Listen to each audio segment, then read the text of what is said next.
Let's talk about Scottish referendum. And of course, yesterday we had that Supreme Court decision just before 10 o'clock yesterday morning, where 5 judges said, actually, no, Nicola Sturgeon, First Minister of Scotland, Holyrood, Scottish Parliament, you do not have the devolved power to call even a advisory referendum on Scottish independence. You've already had one. It's proviso of the it's basically the right of the Westminster government to decide that. Well, in response to that decision, Nicola Sturgeon had this to say. We must and we will find another democratic, lawful and constitutional means by which the Scottish people can express their will. In my view, that can only be an election. The next national election scheduled for Scotland is, of course, the UK general election, making that both the first and the most obvious opportunity to seek what I described back in June as a de facto referendum. Yeah, a de facto referendum. So what would that actually mean? Well, let's talk about this with Chris McElhaney. He's the General Secretary of the Alba Party. Alba Party, of course, set up actually by former First Minister of Scotland, former SNP leader Alex Salmond. Good morning to you, Chris.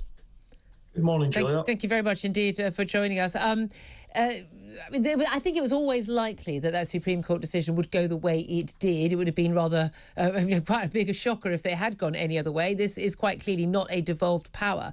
However, do you think that Nicola Sturgeon would actually welcome that decision yesterday? Because it carries on with all due respect to Scottish independent campaigners like yourself, the idea of a sort of the grievance narrative that, look, we're being held captive by England, by the courts, by the government, by the Tories, and we can't get our freedom and we're going to have to fight for it. Has it actually been a blow to Nicola Sturgeon's bid for independence, or has it actually helped her? Well, I think it was always a 100 to 1 shot that the Supreme Court was going to, agree with the Lord Advocate of Scotland's submission. I thought it was a weak case to make. The Scottish Government made a mistake in asking the Supreme Court to answer a question for them when we should, of course, put the legislation through the Scottish Parliament and put the ball in the UK Government's court to drag the Scottish Government to the Supreme Court. That's what I would have wanted to happen, but unfortunately that's not what happened. But there was an opinion poll last night which sees a surge already for support for Scottish independence, because there's a democratic issue here. The Supreme Court made a determination on a point of law, but the politics of the matter are that people in Scotland have successfully, at election after election, voted for a party and parties that say they want to hold a referendum on Scottish independence. And, people in Scotland don't like being told that they can't do something. And, I think that's over the weeks. Well, you say that, but it was only 8 years ago that we had a referendum on this specific issue. The poll, you said there may have been a surge in support for independence, but actually the polls have been very clear that even when asking people, including those who wanted an independent Scotland, would you like a referendum in the next few years, an overwhelming number of people say no, they don't. A lot of people feel that asked and answered 8 years ago, with a clear 55-45 majority for remaining as part of the UK, and a lot of people feel that this isn't the number one issue right now. We've got schools still, we've got the crisis in the energy bills, we've got the NHS to deal with. There are so many other things they want the Scottish Government to be worried about rather than constitutional niceties. Well, I think the issues are all interlinked, but I think one point that is important to make is that the British Constitution is broken. It's very inconsistent. For example, for an Irish border poll, there's legislation that says that can happen every 7 years. You quote 8 years in terms of the Scottish independence referendum, but a lot has happened since then. No, there is that argument. I mean, the argument was given that there is a material change in circumstance because of the poll to the referendum to leave the EU and actually leaving the EU. The argument had been don't vote to leave the UK because you'll end up leaving the EU. Well, actually, it would be sort of the other way round now, and therefore, I personally am of the view that is a material change of circumstance.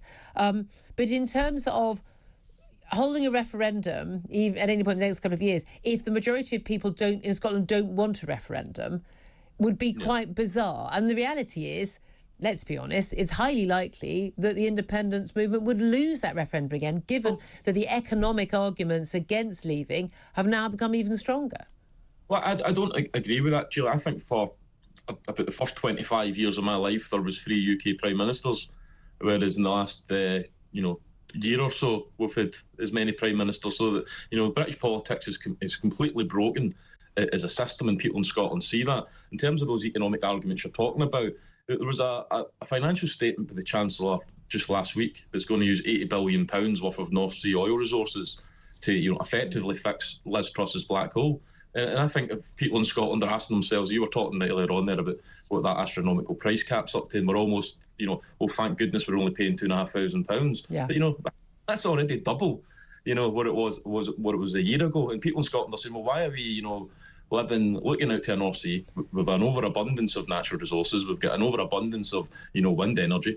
The cost of wind hasn't gone up, but, people are struggling to pay for food, for electricity and gas. None of these things make sense, and that is the economic argument for independence. And as people go through this really hard winter, as you're quite rightly highlighting on your show, for me that brings the synergy together of why independence but then is never a necessity. It's this idea that suddenly everything's going to be the land of milk and honey, when actually it won't be. You've got the issues. We had the issues of the hard border down the Irish Sea with the Brexit deal over Northern Ireland.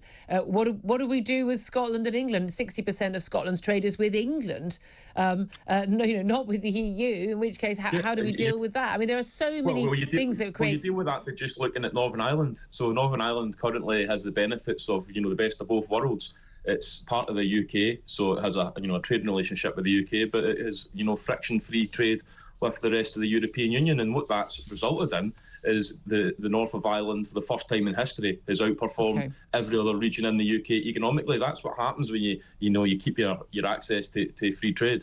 OK, and let me just play to you a little clip of Michael Gove, the Levelling Up and Housing Secretary. We spoke to him earlier about the prospect of another Scottish referendum. He, of course, is Scot born and bred himself. Here's what he had to say. I think that people are anxious for us to deal with the energy price challenge. People want us to work together to improve housing. People want us to look at the economic picture in the future and try to make sure that we can get through a difficult winter and get back to growth. All of those things are areas where we should be working together, and another referendum, I fear, would just be polarising and divisive at a time like this. That is quite a big argument, isn't it, Chris McElhaney, that actually it would be very divisive to have another referendum. The 2014 Scottish referendum was a very bitter. I mean, you thought Brexit was bad. It was incredibly bitter in Scotland. A lot of those divisions still haven't been healed. Is this what Scotland needs right now after what we've all been through the last few years? Yeah, I mean, the constitutional necessity for me as an economic imperative is I've outlined. You've got something like £18 billion already in the last while has went from the North Sea into the Treasury. You're going to have 80 billion over the next 6 years. That's equivalent of about £5,000 a year for a household. And people are right to ask themselves, what could we have done with that resource if it didn't have to fill up? But you're assuming you'll have all the rights to that when a lot of that investment has come from Westminster government. I mean, Scottish people already have more spent on them per head than the English people. Well, 90% of the North Sea oil and gas is in Scottish waters, so the tax revenues from that would naturally go to the Scottish Government, and the other 10% would be left for Westminster. But, Michael Gove's argument that people want this and people want that, well why, get on with it. You can't keep telling us in Scotland that, don't worry, the next Prime Minister will be fine, the next Chancellor that's another millionaire won't break the economy. Trust us this time, and we're basing that on decades of lack of trust. Chris McElhaney, we'll leave it there. General Secretary of the Alba Party. Just a quick word from Alan Tolhurst listening to all of that. I mean, again, it is a grievance narrative. That is what it is. But the reality is, the majority of people in Scotland don't want a second referendum. Well, no, the polling hasn't really showed that there has been a consistent enough number of people who've wanted They might want independence, but they don't want a second referendum in the next few years. No, and anyone who covered the 2014 referendum will loathe the idea of having to do it again. I think the kind of the rise of the cyber nats and all that kind of stuff. I think actually a lot of the kind of the craziness in British politics, I think you can draw a graph that goes back to 2014 and that referendum then. So I'd rather we didn't have another referendum from that sort of slightly selfish if the Scottish people, a majority of Scottish people wanted a second referendum, I think they should have a second referendum. Yeah, I think there's absolutely no reason why the Union of the United Kingdom should be with one group that doesn't want to be part of that. It should be self-determination. I still think that they would lose it. I think they want to be arguing about that they can't have one, but I think that Nicola Sturgeon doesn't really want one. I think A, they'd lose it, and B, I think if they did win it, I think that would be her worst case scenario, because then you don't get to carry on blaming everything on the English.